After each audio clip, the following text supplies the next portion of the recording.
अगला प्रश्न है, सोन जूही में लगी पीली कली को देख लेखिका के मन में कौन से विचार उमड़ने लगे। तो सोन जूही में जो पीली कली लगी हुई थी उसको देखकर लेखिका को क्या ख्याल आया, उनके मन में क्या विचार उमड़ने लगे। तो आंसर होगा कि सोन जूही में लगी पीली कली को देखकर लेखिका के मन में उस छोटे से जीव की याद आ गई जिसको वो गिल्लू कहती थी। तो गिल्लू इसी बेल की या लता की हरियाली में छिपकर क्या करता था, बैठ जाता था। तो जो गिल्लू है वो अब इस दुनिया में नहीं है और जो गिल्लू है उसको सोन जूही के पास ही मिट्टी में दबाया गया था, इसलिए अब वो मिट्टी में विलीन हो गया होगा, ऐसा लेखिका सोचती हैं। और उसे चौंकाने के लिए जो गिल्लू है वो सोन जूही के पीले फूल के रूप में फूट आया होगा। तो उनको लगता है जो ये पीली कली है वो इनका जो गिल्लू है जिसको कि मिट्टी में दबाया गया था, अब वो पीले फूल के रूप में फूट आया होगा, ऐसा उनके मन में विचार आता है। आपका अगला प्रश्न है कि पाठ के आधार पर कौवे को एक साथ समादृत और अनादृत प्राणी क्यों कहा गया है। तो कौवे का एक साथ आदर क्यों किया जाता है और उसका एक साथ ही क्या अनादर भी किया जाता है। मतलब एक तरफ उसको आदर की दृष्टि से देखा जाता है, दूसरी तरफ उसको कोई सम्मान नहीं दिया जाता, ऐसा क्यों। तो आंसर होगा जो कौवा होता है बहुत ही विचित्र प्राणी होता है, कभी समादृत तो कभी अनादृत किया जाता है। तो पितृपक्ष में लोग इसे आदर से बुलाकर भोजन देते हैं। तो जब श्राद्ध होते हैं तो लोग बुलाते हैं, उनको ऐसा लगता है कि जो कौवा है वो कौन है, जो उनके पूर्वज हैं जो कि इस दुनिया में नहीं है, वो कौवे का रूप धारण करके आए हैं, तो इनको खाना खिलाना बहुत शुभ माना जाता है। तो पितृपक्ष में लोग इसे आदर से बुलाकर भोजन देते हैं, कभी कभी छत पर बैठकर ये आने वाले का संदेश भी देते हैं। तो हमारे छत पर कौवा बोलता है तो हमें ऐसा लगता है कि हमारे घर पे कोई आएगा। तो कभी कभी छत पर बैठकर ये आने वाले का संदेश भी देते हैं। तो ऐसा कहा जाता है कि कौवा बोले तो कोई दूर से प्रियजन आता है, परंतु जो कौवा होता है उसकी जो बोली होती है बहुत कड़वी होती है, कानों को चुभती है, इसलिए सब इसे भगाकर इसका अनादर भी करते हैं। आपका अगला प्रश्न है, गिलहरी के घायल बच्चे का उपचार किस प्रकार किया गया। तो लेखिका गिलहरी के घायल बच्चे को उठाकर अपने कमरे में ले आई, उसका घाव रुई से पोंछा, उस पर पेंसिलिन दवा लगाई, फिर उसके मुंह में क्या किया, दूध डालने की कोशिश की, परंतु उसका मुंह खुल नहीं सका। कई घंटे के उपचार के बाद उसने एक बूंद पानी पिया और 3 दिन के बाद उसने आंखें खोली और फिर वो धीरे धीरे स्वस्थ हो गया। अगला प्रश्न है, लेखिका का ध्यान आकर्षित करने के लिए गिल्लू क्या करता था।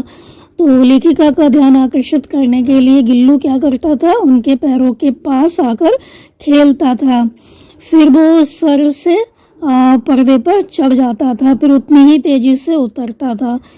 तो इस तरह भाग दौड़ करता रहता था जब तक कि लेखिका उसे पकड़ने के लिए उठ नहीं जाती थी। तो इस तरह वो क्या करता था, लेखिका का ध्यान अपनी ओर आकर्षित करता था।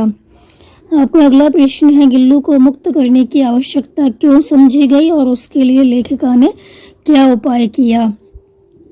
तो गिल्लू के जीवन का पहला बसंत आया, मतलब जो गिल्लू था वो 1 साल का हो गया और कमरे में बाहर के फूलों की सुगंध फैल रही थी। बाहर की जो गिलहरियाँ थी वो आकर जाली के पास बैठकर चिक चिक करती, तो उन्हें देखकर जो गिल्लू था उनके पास आकर बैठ जाता। उसको इस तरह बाहर निहारते हुए देखकर लेखिका ने जो गिल्लू था उसे मुक्त करना, आज़ाद करना आवश्यक समझा। तो लेखिका ने क्या किया, खिड़की की जाली का एक कोना खोल दिया जिससे कि गिल्लू बाहर आ जा सके।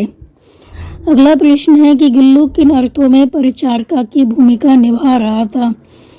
तो परिचारिका की भूमिका मतलब जो गिल्लू था उसने किस तरह से लेखिका की सेवा की, किस तरह से उसने एक नर्स की भूमिका निभाई। तो एक बार जो लेखिका थी वो बीमार हो गई तो जो गिल्लू था उनके सिरहाने पर आकर बैठ गया और नन्हे पंजों से उनके बालों को सहलाता रहता था वो।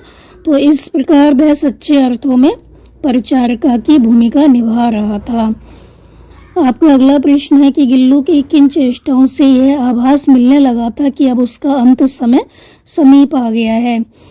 तो गिलहरियों का जो जीवन होता है वो 2 साल का होता है और गिल्लू के जीवन का भी अंत समय आ गया था। तो उसने दिन भर कुछ नहीं खाया था, ना बाहर गया था। तो अंत समय की मुश्किल के बाद भी वह झूले से उतरकर लेखिका के बिस्तर पर आ गया और अपने ठंडे पंजों से उसने क्या किया, लेखिका की उंगली पकड़ ली और उंगली पकड़कर हाथ से चिपक गया। जिसे पहले उसने घायल अवस्था में पकड़ा था, इन्हीं चेष्टाओं से उसको आभास मिलने लगा कि अब उसका अंत समय निकट आ गया है, क्योंकि उसने कुछ खाया भी नहीं था, बाहर भी घूमने नहीं गया, अपने झूले से उतरा और लेखिका के पास आकर बैठ गया। अपने ठंडे पंजों से उसने क्या किया, लेखिका की उंगली पकड़ ली, उसके हाथ से चिपक कर बैठ गया। तो लेखिका को अब लगने लगा था कि इसका अंत समय निकट आ गया है। आपका अगला प्रश्न है, प्रभात की प्रथम किरण के स्पर्श के साथ ही वह किसी और जीवन में जागने के लिए सो गया। इसका क्या मतलब है? तो इस कथन का आशय यह है कि सुबह होते होते क्या हुआ, गिल्लू की मृत्यु हो गई और वह हमेशा के लिए सो गया ताकि वह किसी नए जीवन को पा सके। मतलब जो गिल्लू था उसकी मौत हो गई और मौत के बाद क्या होता है, जो आत्मा होती है कहीं पर और जगह जन्म ले लेती है। तो गिल्लू की मृत्यु हो गई और वह हमेशा के लिए सो गया, मतलब मर गया वो, ताकि वह किसी नए जीवन को पा सके, कहीं और जन्म लेकर नया जीवन पा सके। अगला प्रश्न है, सोन जूही की लता के नीचे बनी गिल्लू की समाधि से लेखिका के मन में किस विश्वास का जन्म होता है? तो सोन जूही की लता के नीचे गिल्लू की समाधि बनाई गई थी क्योंकि यह लता गिल्लू को बहुत पसंद थी। जो सोन जूही की लता थी गिल्लू को बहुत पसंद थी और साथ ही लेखिका को विश्वास था कि इस छोटे से जीव को इस बेल पर लगे फूल के रूप में देखेगी। तो उसको वहीं पर दफनाया गया था, उसको वहीं पर जमीन में गाड़ दिया गया था। तो लेखिका को ऐसा लग रहा था कि जो उसका गिल्लू है वो इस बेल पर जो फूल लगेगा उसके रूप में वो उसको देखेगी।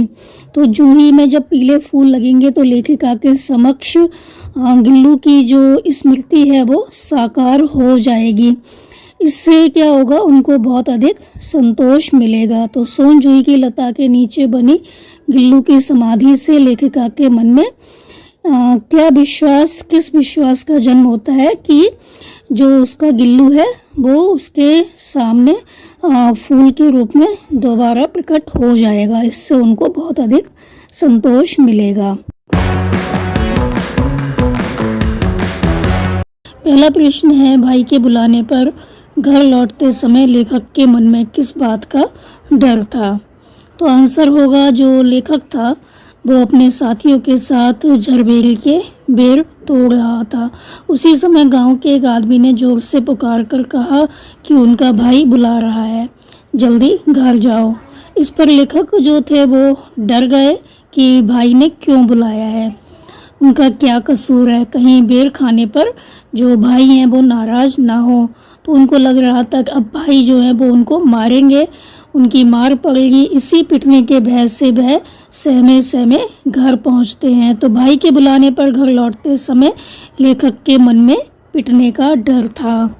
तो अगला प्रश्न है कि मक्खनपुर पढ़ने जाने वाली बच्चों की टोली रास्ते में पढ़ने वाले कुएं में ढेला क्यों फेंकती थी? तो आंसर होगा कि जो बच्चे होते हैं वो स्वभाव से ही नटखट होते हैं। तो मक्खनपुर पढ़ने जाने के रास्ते में एक सूखा कुआं था और उसमें एक सांप गिर गया था। तो अपने नटखट स्वभाव के कारण सांप को तंग करने और उसकी जो फुफकार थी उसको सुनने के लिए जो बच्चे थे वो कुएं में ढेला फेंका करते थे। उसकी आवाज़ सुनने के बाद अपनी आवाज़ की प्रतिध्वनि सुनने की इच्छा भी उनके मन में रहती थी।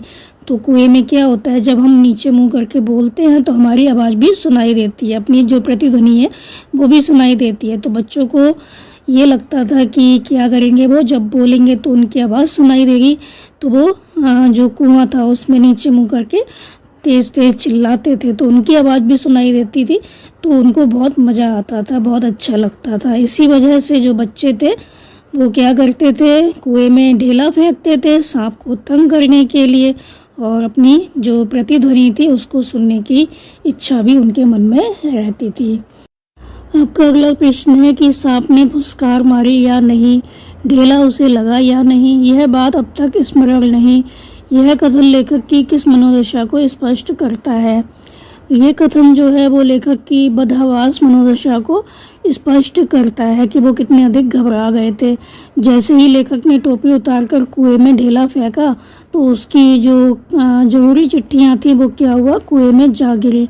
उनके कुएं में गिरते ही जो लेखक थे भौचक्के रह गए। उनका ध्यान चिट्ठियों को बचाने में लग गया, तो वो ये देखना भूल गए कि सांप को ढेला लगा या नहीं और वह फुसकारा या नहीं। अगला प्रश्न है कि किन कारणों से लेखक ने चिट्ठियों को कुएं से निकालने का निर्णय लिया? तो आंसर होगा, चिट्ठियां लेखक के बड़े भाई ने डाक खाने में डालने के लिए दी थी। तो लेखक अपने बड़े भाई से बहुत डरते थे। कुएं में चिट्ठियां गिरने से उन्हें अपनी पिटाई का डर था और वह झूठ भी नहीं बोल सकते थे, इसलिए भी कि उसे अपने डंडे पर पूरा भरोसा था।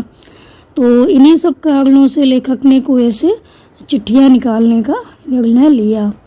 अगला प्रश्न है कि सांप का ध्यान बटाने के लिए लेखक ने क्या क्या युक्तियां अपनाई? तो आंसर होगा कि सांप का ध्यान बटाने के लिए लेखक ने कई युक्तियां अपनाई। जैसे सांप के पास पड़ी चिट्ठियों को उठाने के लिए उसने डंडा बढ़ाया, सांप उस पर कूद पड़ा। इससे डंडा जो था वो छूट गया, लेकिन इससे सांप का आसन बदल गया। और लेखक चिट्ठियां उठाने में सफल रहा, पर डंडा उठाने के लिए उसने कुएं की बगल से एक मुट्ठी मिट्टी लेकर सांप के दाईं ओर फेंकी कि उसका ध्यान उस ओर चला जाए, और दूसरे हाथ से डंडा खींच लिया उसने। तो डंडा बीच में होने से सांप उस पर वार नहीं कर पाया, हमला नहीं कर पाया। तो इस तरह से उसने सांप का ध्यान बटाकर जो चिट्ठियां थी वो हासिल कर ली। आपका अगला प्रश्न है, कुएं में उतरकर चिट्ठियों को निकालने संबंधी साहसिक प्रकरण को अपने शब्दों में लिखिए कि उसने किस तरह से चिट्ठियों को हासिल किया। तो आंसर होगा कि भाई द्वारा दी गई चिट्ठियां लेखक से कुएं में गिर गई थीं और उन्हें उठाना भी आवश्यक था, लेकिन कुएं में सांप था जिसके काटने का डर था। परंतु लेखक ने कुएं से चिट्ठियां निकालने का निर्णय लिया। उसने अपनी और अपने भाई की धोतियां कुछ रस्सी मिलाकर बांधी और धोती की सहायता से वह कुएं में उतरा। अभी वो 4-5 गज ऊपर ही था कि सांप फन फैलाए हुए उसको दिखाई दिया। तो उसने सोचा धोती से लटककर सांप को मारा नहीं जा सकता और डंडा चलाने के लिए वहाँ पर पर्याप्त जगह नहीं थी, बहुत कम जगह थी। तो लेखक ने डंडे से चिट्ठियां सरकाने का प्रयत्न किया तो सांप डंडे पर लिपट गया और सांप का पिछला हिस्सा लेखक के हाथ को छू गया। तो उसने क्या किया, डंडा पटक दिया। उसका पैर भी दीवार से हट गया और धोती से वो लिपट गया, पर उसने हिम्मत नहीं हारी और हिम्मत करके उसने कुएं की मिट्टी सांप के एक ओर फेंकी। तो डंडे के गिरने और मिट्टी के फेंकने से क्या हुआ, सांप का जो आसन था वो बदल गया। जिस पोजीशन में वो बैठा हुआ था तो वो दूसरी तरह से बैठ गया और लेखक चिट्ठियां उठाने में सफल रहा। धीरे से डंडा भी उठा लिया उसने और कुएं से बाहर आ गया। तो वास्तव में यह एक साहसिक कार्य था। आपका अगला प्रश्न है कि इस पाठ को पढ़ने के बाद किन किन बाल सुलभ शरारतों के विषय में पता चलता है। तो जो बच्चों की शरारतें होती हैं वो कौन कौन सी होती हैं, जैसे कि जो बच्चे होते हैं मौसम अच्छा होते ही खेतों में जाकर फल तोड़कर खाना, ये क्या है, बाल सुलभ शरारतें हैं। तो मौसम अच्छा होते ही खेतों में जाकर फल तोड़ के खाना, स्कूल जाते समय रास्ते में शरारतें करना, रास्ते में आए कुएं, तालाब, पानी से भरे स्थानों पर पत्थर फेंकना, पानी उछालना, पानी में उछलना और जानवरों को तंग करते हुए चलना और अपने आप को सबसे बहादुर समझना, ये सारी जो चीज़ें हैं वो बाल सुलभ शरारतें हैं। और इससे पता चलता है कि जो बच्चे होते हैं वो कितने अधिक शरारती होते हैं। आपका अगला प्रश्न है कि मनुष्य का अनुमान और भावी योजनाएं कभी कभी इतनी मिथ्या और उल्टी निकलती हैं, इसका क्या आशय है।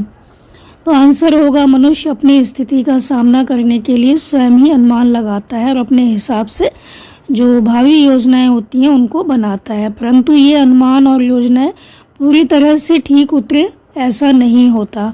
कई बार ये गलत भी हो जाती हैं। तो जो मनुष्य चाहता है उसका उल्टा हो जाता है।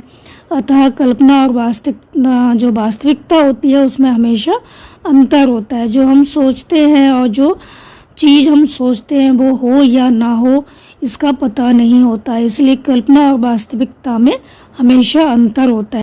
जैसे कि इस पाठ में लेखक ने सोचा था कि कुएं में उतरकर वह डंडे से सांप को मार देगा और चिट्ठियां उठा लेगा, परंतु कुएं का कम व्यास देखकर उसे लगा कि यहाँ तो डंडा चलाया ही नहीं जा सकता। उसने जब सांप को फन फैलाए अपनी प्रतीक्षा करते पाया तो सांप को मारने की योजना उसे एकदम मिथ्या और उल्टी लगने लगी। जैसा उसने सोचा था तो कुएं के अंदर जाने के बाद वैसा नहीं कर पाया। आपका अगला प्रश्न है कि फल तो किसी दूसरी शक्ति पर निर्भर है। पाठ के संदर्भ में इस पंक्ति का आशय स्पष्ट कीजिए। तो आंसर होगा कि लेखक ने कुएं से चिट्ठियां निकालने के लिए कुएं में उतरने का दृढ़ निश्चय कर लिया। तो इस दृढ़ निश्चय के सामने फल की चिंता जो थी वो समाप्त हो गई। उसने बस ये सोच लिया कि वो नीचे जाएगा, चिट्ठियां उठा के लाएगा। तो उसको लगा कि कुएं में उतरने और सांप से लड़ने का फल क्या होगा यह सोचना उसका काम नहीं है। परिणाम तो प्रभु की इच्छा पर निर्भर है, जैसा ईश्वर चाहेगा वैसा ही होगा। तो फल तो किसी दूसरी शक्ति पर निर्भर है, इसलिए वह फल की चिंता छोड़कर कुएं में चला गया। तो जो लेखक था जब कुएं में उतरा तो वो ये सोचकर उतरा था कि या तो वह चिट्ठियां उठाने में सफल होगा या सांप द्वारा काट लिया जाएगा।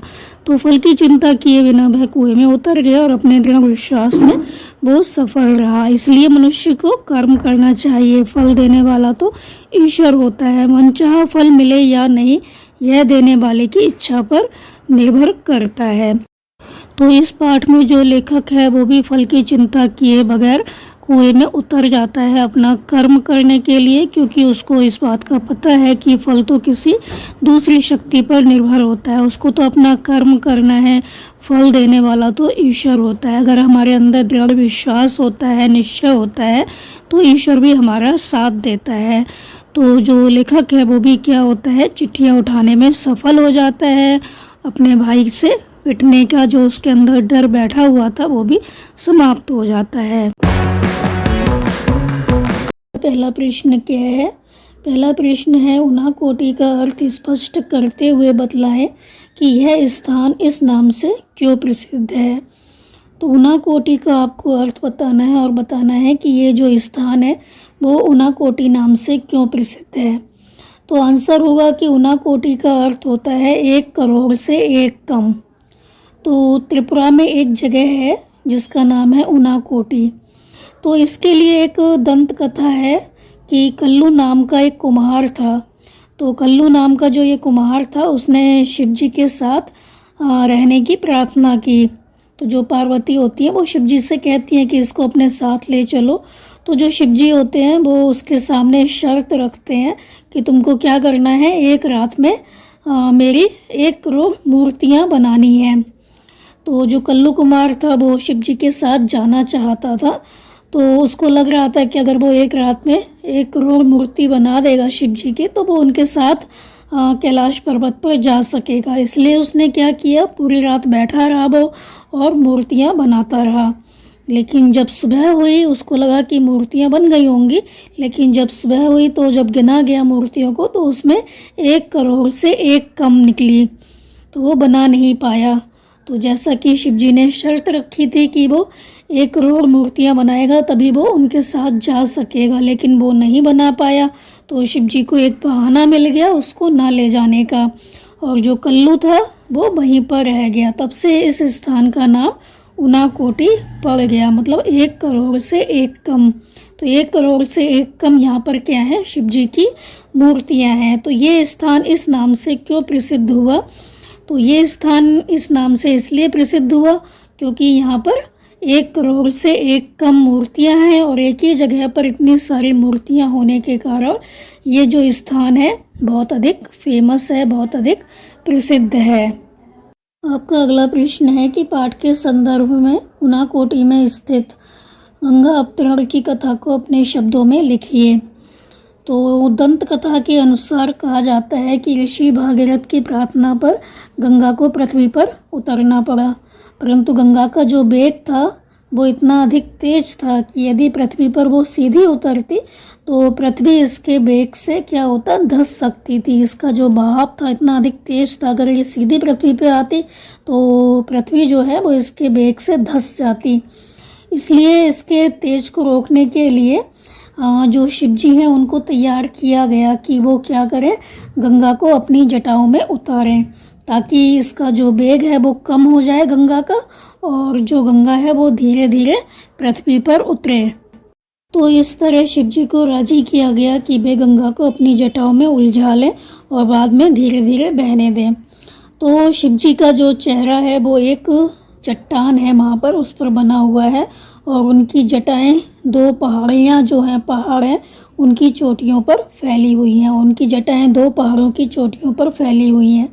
तो यहाँ पूरे साल बहने वाला जल प्रपात है जिसे गंगा जल की तरह ही पवित्र माना जाता है। आपका अगला प्रश्न है कि कल्लू कुमार का नाम उनाकोटी से किस प्रकार जुड़ गया। तो कहा जाता है कि कल्लू कुमार के कारण ही इस स्थान का नाम उनाकोटी पड़ा। तो वह शिव पार्वती के साथ कैलाश पर्वत पर जाना चाहता था, लेकिन जो शिव जी थे उन्होंने उसके सामने एक शर्त रखी थी कि उसे एक रात में शिव की 1 कोटि मतलब 1 करोड़ मूर्तियाँ बनानी होंगी। तो कल्लू कैलाश पर जाने की धुन में क्या करता है, मूर्तियाँ बनाने में जुट जाता है। लेकिन सुबह हो जाती है और जब मूर्तियाँ गिनी जाती हैं तो एक मूर्ति कम होती है। तो जो शिव जी हैं उनको क्या हुआ, जो कल्लू था उसको अपने साथ ले जाने का जो बहाना था वो मिल गया। शिव को उसे छुड़ाने का बहाना मिल गया और जो कल्लू था वो वहीं रह गया। तो इस तरह से कल्लू कुमार का नाम उनाकोटी से हमेशा के लिए जुड़ गया। का अगला प्रश्न है कि मेरी रीढ़ में एक झुरझुरी सी दौड़ गई। लेखक के इस कथन के पीछे कौन सी घटना जुड़ी हुई है। तो आंसर होगा, लेखक मनु में शूटिंग करने में व्यस्त थे। तभी क्या होता है, सीआरपीएफ का एक जवान आता है और बताता है कि निचली पहाड़ियों पर जहाँ 2 पत्थर पड़े हुए हैं वहाँ 2 दिन पहले ही क्या हुआ था, एक जवान को विद्रोहियों ने मार डाला था। तो इतना जब उन्होंने सुना, उस जवान को विद्रोहियों ने मार डाला, इतना सुनते ही लेखक को बहुत अधिक डर लगा। तो उनको ऐसा लगा जैसे कि उनकी रीढ़ में एक झुरझुरी सी दौड़ गई हो, मतलब वो बहुत अधिक घबरा गए, बहुत अधिक डर गए ये खबर सुनकर। अगला प्रश्न है कि त्रिपुरा बहुधार्मिक समाज का उदाहरण कैसे बना, मतलब यहाँ पे बहुत से धर्म कैसे हैं। तो त्रिपुरा में क्या होता है, लगातार बाहरी लोग आते रहते हैं। तो त्रिपुरा में लगातार बाहरी लोग आते रहे, इससे यह बहुधार्मिक समाज का उदाहरण बना। तो यहाँ 19 अनुसूचित जनजातियाँ और विश्व के 4 बड़े धर्मों का प्रतिनिधित्व है। तो यहाँ बौद्ध धर्म भी माना जाता है। तो यहाँ पर क्या होता है, बहुत से बाहर के जो धर्म के लोग होते हैं वो आते रहते हैं, इसलिए ये बहुधार्मिक समाज का उदाहरण बना। आपका अगला प्रश्न है कि टीलियामुरा कस्बे में लेखक का परिचय किन 2 प्रमुख हस्तियों से हुआ, समाज कल्याण के कार्यों में उनका क्या योगदान था। तो टीलियामुरा कस्बे में लेखक का परिचय समाज सेविका मंजू ऋषिदास और लोक गायक हेमंत कुमार जमातिया नामक हस्तियों से हुआ। मंजू ऋषिदास नगर पंचायत में अपने वार्ड का प्रतिनिधित्व करती थी। उन्होंने वार्ड में नल लगवाने, नल का पानी पहुंचाने और गलियों में ईंट बिछवाने के लिए कार्य किया था। और जो हेमंत कुमार जी हैं वो त्रिपुरा के प्रसिद्ध लोक गायक हैं और इनको 1996 में संगीत नाटक अकेडमी के द्वारा पुरस्कृत किया गया था। अपनी युवावस्था में वो पीपल्स सेलिब्रेशन ऑर्गेनाइजेशन के कार्यकर्ता थे। अब वो चुनाव लड़ने के बाद जिला परिषद के सदस्य बन गए हैं। आपका अगला प्रश्न है, कैलाश नगर के जिला अधिकारी ने आलू की खेती के विषय में लेखक को क्या जानकारी दी। तो जिला अधिकारी ने आलू की खेती के विषय में बताया कि आलू की बुआई के लिए पारंपरिक आलू के बीजों की ज़रूरत 2 मीट्रिक टन प्रति हेक्टेयर होती है, जबकि टीपीएस की सिर्फ 100 ग्राम मात्रा 1 हेक्टेयर होती है। अब त्रिपुरा से टीपीएस का निर्यात जो है वो पड़ोसी राज्यों और देशों को भी किया जा रहा है। आपका अगला प्रश्न है कि त्रिपुरा के घरेलू उद्योगों पर प्रकाश डालते हुए अपनी जानकारी के कुछ अन्य घरेलू उद्योगों के विषय में बताएं। तो त्रिपुरा में अनेकों घरेलू उद्योग चलते हैं, जैसे अगरबत्ती बनाना, बांस के खिलौने बनाना, गले में पहनने की जो मालाएं होती हैं वो बनाना। अगरबत्ती के लिए सीकों को तैयार किया जाता है, तो यह गुजरात और कर्नाटक में भेजी जाती हैं। त्रिपुरा में जो बांस की पतली पतली सीकें हैं वो तैयार की जाती हैं और इनको कर्नाटक और गुजरात में भेजा जाता है ताकि अगरबत्तियाँ जो हैं वो तैयार की जा सकें। तो त्रिपुरा में बांस बहुतायत में मिलता है, बहुत अधिक मात्रा में मिलता है, तो इस बांस से टोकरियाँ, सजावटी वस्तुएं आदि भी तैयार की जाती हैं। पहला प्रश्न है, लेखक का ऑपरेशन करने से सर्जन क्यों हिचक रहे थे? तो लेखक का ऑपरेशन होना था, लेकिन जो सर्जन थे वो हिचकिचा रहे थे उनका ऑपरेशन करने से। क्यों? तो आंसर होगा कि लेखक को 3 ज़बरदस्त हार्ट अटैक हुए थे, उनकी नब्ज और सांस भी बंद हो गई थी। डॉक्टरों ने तो उनको मृत घोषित कर दिया था, पर डॉक्टर बोर्सेज के द्वारा दिए गए 900 वोल्ट के शॉक से वो रिवाइव तो हो गए, पर उनका जो 60% हार्ट था वो सदा के लिए नष्ट हो गया और जो शेष 40% जो उनका हार्ट बचा था उसमें 3 अवरोध थे, तो कोई भी डॉक्टर 3 अवरोध के साथ उनका ऑपरेशन नहीं करना चाह रहा था। इसलिए जो डॉक्टर थे वो हिचकिचा रहे थे कि अगर ऑपरेशन किया फिर कुछ हो गया, जो कि 40% उनका हार्ट बचा हुआ है जिसमें 3 अवरोध हैं, तो बहुत ज़्यादा रिस्क होगा। तो इसीलिए जो डॉक्टर थे वो हिचकिचा रहे थे उनका ऑपरेशन करने से। आपका दूसरा प्रश्न है कि किताबों वाले कमरे में रहने के पीछे लेखक के मन में क्या भावना थी? वो किताबों वाला जो कमरा था उसमें क्यों रहना चाहते थे? तो जो लेखक थे उन्होंने बहुत सी किताबें जमा कर रखी थी। उनको, लेखक को किताबों से बहुत अधिक प्रेम था। किताबें बचपन से लेखक की सुख दुख की साथी थीं, तो दुख के समय किताबें ही उन्हें हिम्मत देती हुई प्रतीत होती थी। उनको लगता था कि वो इस दुख की घड़ी में जब किताबों के साथ रहेंगे इससे उनको काफ़ी हिम्मत मिलेगी। तो उनके मध्य लेखक स्वयं को भरा भरा महसूस करते थे। उनके प्राण जो थे वो इन किताबों में ही बसे हुए थे।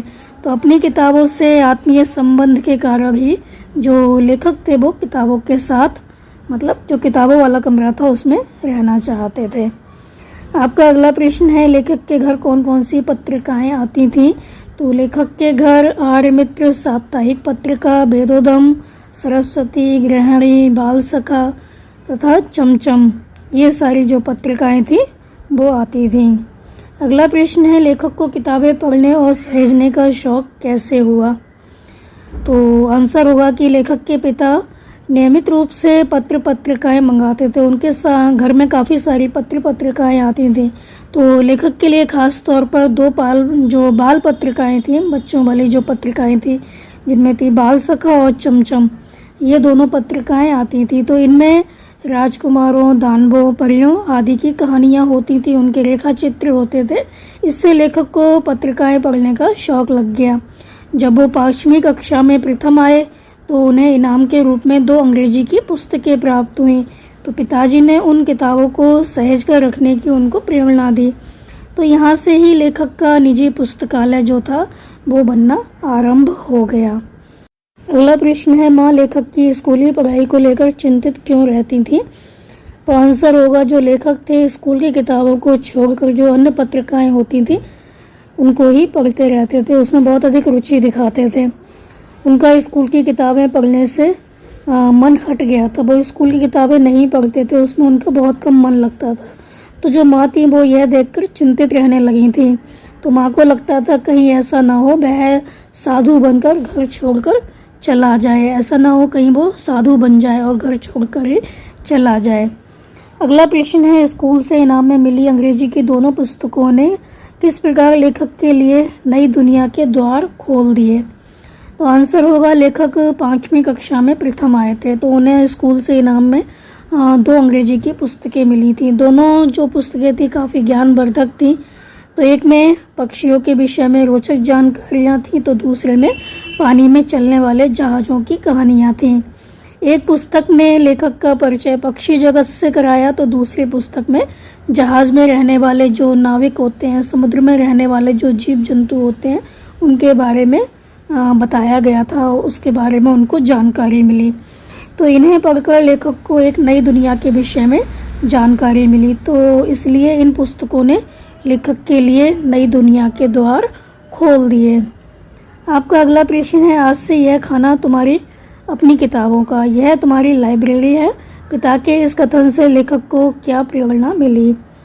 तो आंसर होगा कि पिताजी के इस कथन ने लेखक को पुस्तकें जमा करने की प्रेरणा दी तथा किताबों के प्रति उसका जो लगाव था वो भी काफ़ी बढ़ गया। अभी तक लेखक मनोरंजन के लिए किताबें पढ़ते थे, परंतु पिताजी के इस कथन ने उसके ज्ञान प्राप्ति के मार्ग को बढ़ा दिया, काफ़ी बढ़ावा दिया। तो आगे चलकर उसने बहुत सी किताबें थी वो जमा की और अपना स्वयं का पुस्तकालय बना डाला। अब उनके पास बहुत सारी पुस्तकें जो थी, काफ़ी सारी पुस्तकें थी उनके पुस्तकालय में, तो उसके पास ज्ञान का अतुलनीय भंडार था। आपका अगला प्रश्न है, लेखक द्वारा पहली पुस्तक खरीदने की घटना का वर्णन अपने शब्दों में कीजिए। तो आंसर होगा, लेखक आर्थिक तंगी के कारण पुरानी किताबें बेचकर नई किताबें लेकर पढ़ते थे। तो इंटरमीडिएट पास करने पर जब उसने पुरानी किताबें बेचकर बीए की सेकंड हैंड बुक शॉप से किताबें खरीदी तो उनके पास 2 रुपये बच गए। तो उन दिनों देवदास फिल्म लगी हुई थी, उसे देखने का लेखक का बहुत मन था। माँ को फिल्में देखना बिल्कुल पसंद नहीं था, इसलिए लेखक वह फिल्म देखने नहीं गए। लेखक इस फिल्म के गाने को अक्सर गुनगुनाते रहते थे। एक दिन माँ ने लेखक को वह गाना गुनगुनाते सुन लिया, तो पुत्र की जो पीड़ा थी उससे वो व्याकुल हो गई। तो माँ बेटे की इच्छा जो थी वो भांप गई, वो समझ गई कि ये पिक्चर देखना चाहता है और उन्होंने लेखक को देवदास फिल्म देखने की अनुमति दे दी। माँ की अनुमति मिलने पर लेखक फिल्म देखने चल दिए। अचानक किताबों की दुकान पर उन्हें देवदास जो पुस्तक थी वो रखी दिखाई दी, तो उन्होंने फिल्म देखने के स्थान पर पुस्तक खरीदने का निर्णय लिया। 10 आने में पुस्तक खरीदकर उसने बाकी पैसे जो थे वो माँ को दे दिए। इस प्रकार लेखक ने अपनी जो पहली पुस्तक थी वो खरीदी। आपका अगला प्रश्न है, इन कृतियों के बीच अपने को कितना हरा भरा महसूस करता हूँ का आशय स्पष्ट कीजिए। तो आंसर होगा कि किताबें लेखक के सुख दुख की साथी थी। कई बार दुख के क्षणों में इन किताबों ने लेखक का साथ दिया था। तो जो किताबें होती हैं वो हमारी बहुत अच्छी मित्र होती हैं। तो जो ये किताबें थीं वो लेखक की ऐसी मित्र थीं जिन्हें देखकर लेखक को काफ़ी हिम्मत मिला करती थी। तो किताबों से लेखक का आत्मीय संबंध था। बीमारी के दिनों में जब डॉक्टर ने लेखक को बिना हिले डुले बिस्तर पर लेटे रहने की हिदायत दी तो लेखक ने इनके मध्य रहने का निर्णय लिया। इनके मध्य वे स्वयं को अकेला महसूस नहीं करते थे, उन्हें किताबों से बहुत लगाव था। तो इन किताबों के बीच रहकर उनको नहीं लगता था कि वो अकेले हैं, क्योंकि इतनी सारी किताबें थी तो उनको लगता था कि इतने सारे मेरे दोस्त हैं। तो उनके जो प्राण थे वो इन हजारों पुस्तकों में समाये हुए थे। तो ये सब जो पुस्तकें थी वो उसको अकेला होने का एहसास नहीं होने देती थी, उनको इनके मध्य रहकर असीम संतुष्टि मिलती थी। तो भरा भरा होने से लेखक का यहाँ पर तात्पर्य पुस्तकों के साथ से है जो उसे अकेला नहीं होने देती थी। तो इन पुस्तकों के साथ रहकर लेखक को ऐसा लगता था कि जैसे वो अकेले नहीं है, उनके साथ कोई है। तो इन पुस्तकों के बीच रहकर वो अपने आप को भरा भरा महसूस करते थे। तो ये थे आपके सिलेबस के सारे चैप्टर्स के प्रश्नोत्तर। उम्मीद है आपको अच्छे से समझ में आए होंगे। तो आप इनको अच्छे से समझ कर याद कर लीजिए और हमारे चैनल आशा एजुकेशन को लाइक कीजिए, सब्सक्राइब कीजिए और शेयर करना बिल्कुल मत भूला करिए। Thank you.